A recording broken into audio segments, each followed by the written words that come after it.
बच्चों, welcome in my science class today.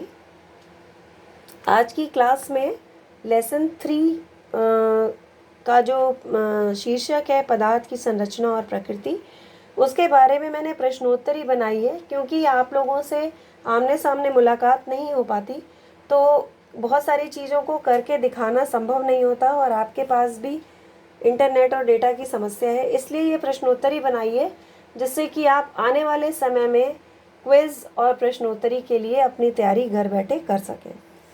तो इसमें सबसे पहले जो प्रश्नोत्तरी जिस ढंग से पूछी जा सकती है वो भी मैं बताऊंगी, और जो जो प्रश्नोत्तरी है उसको मैं इसमें आपको एक्सप्लेन करती चलूँगी।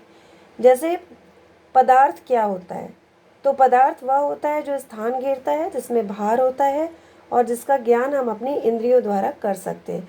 या दूसरे शब्दों में, जो स्थान घेरता है, जिसमें भार होता है और जिसका ज्ञान हम अपनी इंद्रियों द्वारा कर सकते हैं, उसे क्या कहते हैं? उसे पदार्थ कहते हैं। पदार्थ के निर्माण की मौलिक इकाई क्या होती है या उसकी सबसे छोटी इकाई क्या है? वो है परमाणु। परमाणु क्या होता है? परमाणु पदार्थ का सूक्ष्मतम कण है जो स्वतंत्र अवस्था में नहीं रह सकता लेकिन रासायनिक अभिक्रिया में भाग लेता है। अणु। अणु क्या होता है? अणु पदार्थ की संरचना का सबसे छोटा कण है। ये स्वतंत्र अवस्था में रह सकता है और रासायनिक अभिक्रिया में भाग नहीं लेता। ये 2 मेन अंतर हैं जो मैं आगे भी आपको बताऊंगी अंतर के रूप में। पदार्थ की कितनी भौतिक अवस्थाएं हैं?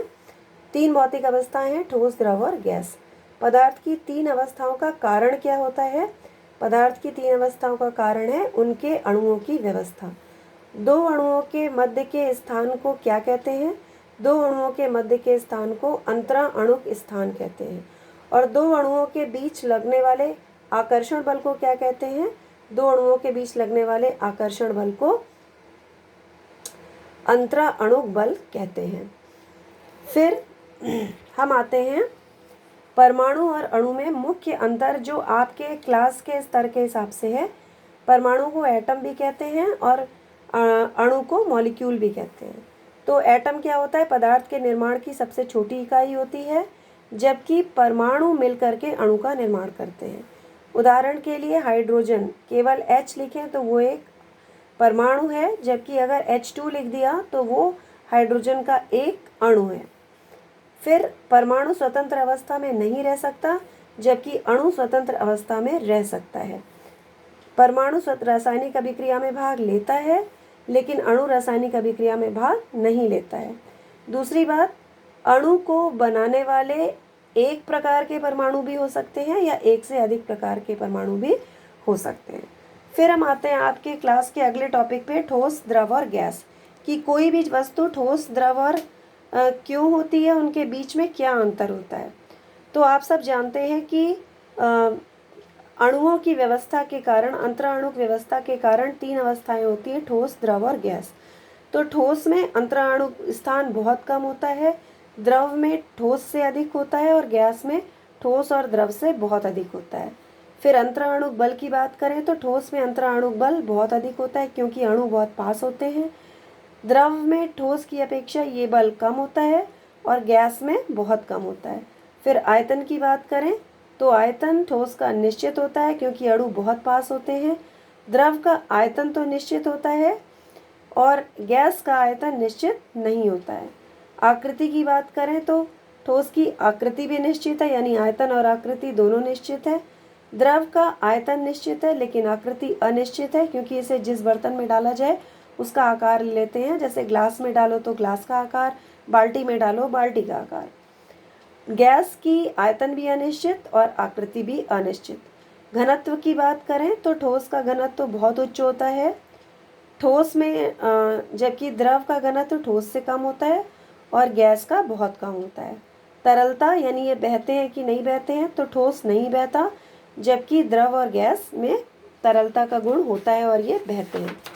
फिर जो आपके लेसन का अगला है टॉपिक, वो है तत्व और यौगिक। तत्व को एलिमेंट कहते हैं जबकि यौगिक को कंपाउंड कहते हैं। एलिमेंट किसे कहते हैं, तत्व किसे कहते हैं? जब अणु एक ही प्रकार के परमाणु से बने होते हैं तो उन्हें सामूहिक रूप से तत्व कहते हैं। जबकि विभिन्न अणु जब अलग अलग परमाणुओं से बनते हैं तो उन्हें हम यौगिक कहते हैं। या दूसरी भाषा में हम कहें तो 2 या 2 से अधिक तत्व जब निश्चित अनुपात में मिलते हैं तो वो यौगिक का निर्माण करते हैं। उदाहरण के लिए हम तत्व किसे कहेंगे, जैसे H2, Fe माने आयरन, Cu माने कॉपर, Au माने सोना या गोल्ड और Ag माने चांदी या सिल्वर। इसी तरह यौगिक किसे कहेंगे, देखिए इसमें सोडियम और क्लोराइड दोनों के परमाणु मिले हैं तो ये बना खाने वाला नमक यानी सोडियम क्लोराइड। H2 यानी हाइड्रोजन के 2 मॉलिक्यूल जब ऑक्सीजन के एक परमाणु से मिलते हैं तो ये H2O यानी जल का निर्माण करते हैं। तत्व के सभी अणु, तत्व है ये हाइड्रोजन है, आयरन, तो उसमें सभी अणु क्या होंगे, हाइड्रोजन ही होंगे, सभी आयरन ही होंगे, सभी कॉपर ही होंगे। तो इस तरह तत्व के सभी अणु परमाणु के गुण अणु या परमाणु के गुण समान होते हैं, जबकि यौगिक के गुण उसके अवयवी यानी कि उसको बनाने वाले जो अंग हैं उन तत्वों के गुण से भिन्न होते हैं। तो ये था इस लेसन की प्रश्नोत्तरी का पहला भाग।